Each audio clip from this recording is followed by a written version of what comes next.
Hi friends, welcome back to our channel. ఎలా ఉన్నారు friends? అందరూ బాగున్నారా? నేనైతే బాగున్నాను. మీరు కూడా బాగుండాలని అయితే మనస్ఫూర్తిగా కోరుకుంటూ ఉన్నా. అందరికీ హ్యాపీ సండే అండి. అయితే నిన్న సాటర్డే ఆఫ్టర్నూన్ మా పిల్లల కోసం అయితే నా స్టైల్లో కేఎఫ్సీ ట్రై చేశాను.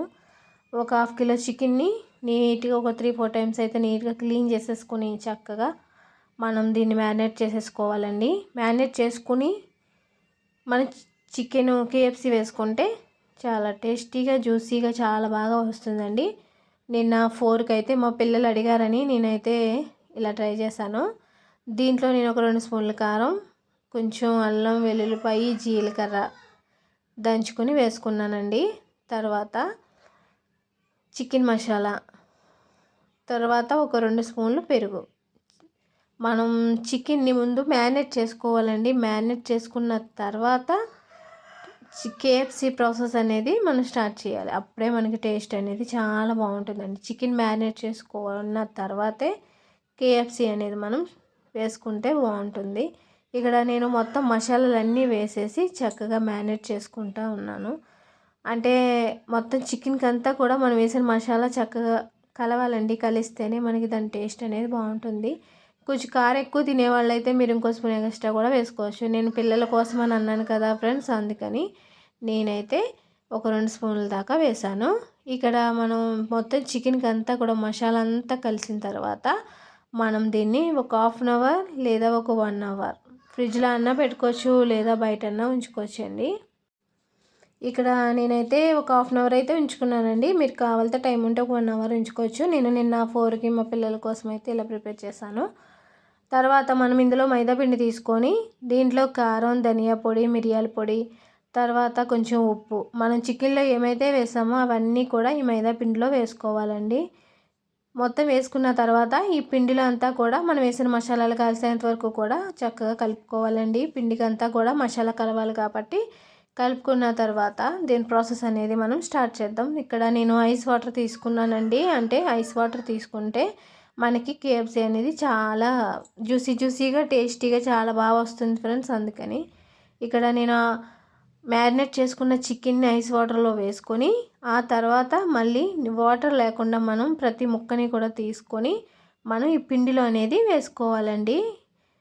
పిండిలో వేసుకోవాలి మనం, అప్పుడే మనకి చికెన్ అనేది పర్ఫెక్ట్గా వస్తుంది. అలాగే నేను చికెన్ అంతటినీ కూడా వాటర్లో వేసుకొని, అంటే మనం మామూలు వాటర్లో కన్నా ఐస్ వాటర్లో వేసుకుంటేనే ఇది మనకు కొంచెం కేఎఫ్సీ లెక్క వస్తుందండి. అలాగే మొత్తం చికెన్ అంతటినీ కూడా నేను దీంట్లో వేసేసుకున్నానండి. మొత్తం పిండిలో వేసేసుకున్నాను.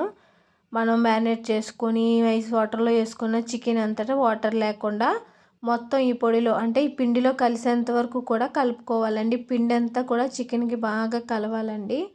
అలా మనం చేతితో చక్కగా మొత్తం అంతా కూడా కలుపుకోవాలి. ఒక 10 మినిట్స్ అండ్ 5 మినిట్స్ అలా కలుపుకుంటే మనకి పిండి అనేది చికెన్కి బాగా కలుస్తుంది ఫ్రెండ్స్. అందుకని నేను ఒక 5 మినిట్స్ అండ్ 10 మినిట్స్ అయితే అలా కలుపుతూనే ఉన్నాను. కలిపిన తర్వాత మనకి జాలి ఉంటుంది, అంటే జల్లెడ ఉంటుంది కదండి, దాంట్లోకి చికెన్ అంతటిని తీసేసుకొని పిండి లేకుండా మనం ఇలాగా దాన్ని ఇది చేసుకోవాలి. అంటే పిండి లేకుండా దాన్ని మనం జల్లించుకున్నట్టు చేసుకోవాలి. చికెన్లో పిండి ఎక్కువగా ఉంటే మనకి కేఎఫ్సీ అనేది కొంచెం గట్టిగా వస్తుంది ఫ్రెండ్స్. అలా కాకుండా మనకి జ్యూసీగా పర్ఫెక్ట్గా రావాలి అనుకుంటే ఇలా ట్రై చేస్తే చాలా బాగా వస్తుందండి.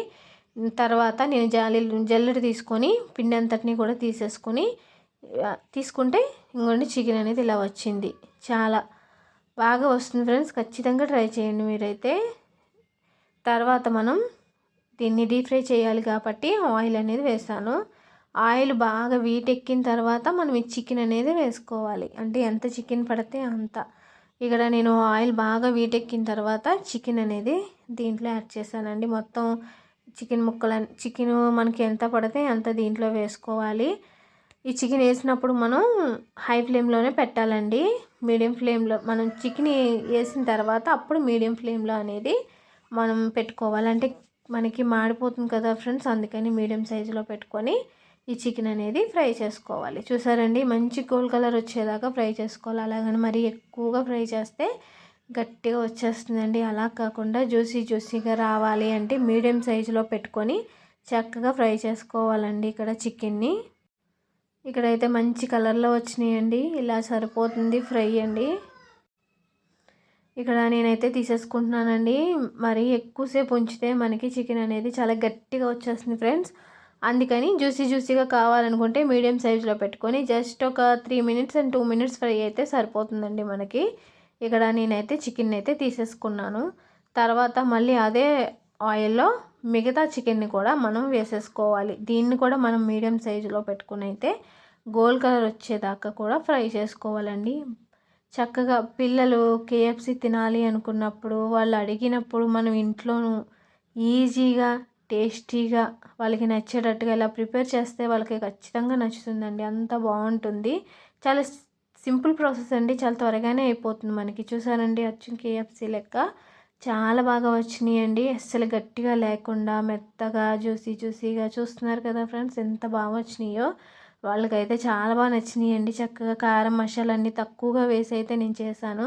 ఖచ్చితంగా పిల్లల కోసం అయితే ఇలా ట్రై చేయండి. వాళ్ళకైతే బాగా నచ్చుతుంది. ఫైనలీ నేను చేసిన ఈ కేఎఫ్సి చికెన్ అయితే ఎలా ఉందో ఖచ్చితంగా కామెంట్ చేయండి, లైక్ చేయండి, షేర్ చేయండి. మన ఛానల్ని అయితే సబ్స్క్రైబ్ చేయండి, సపోర్ట్ చేయండి. Okay friends, bye.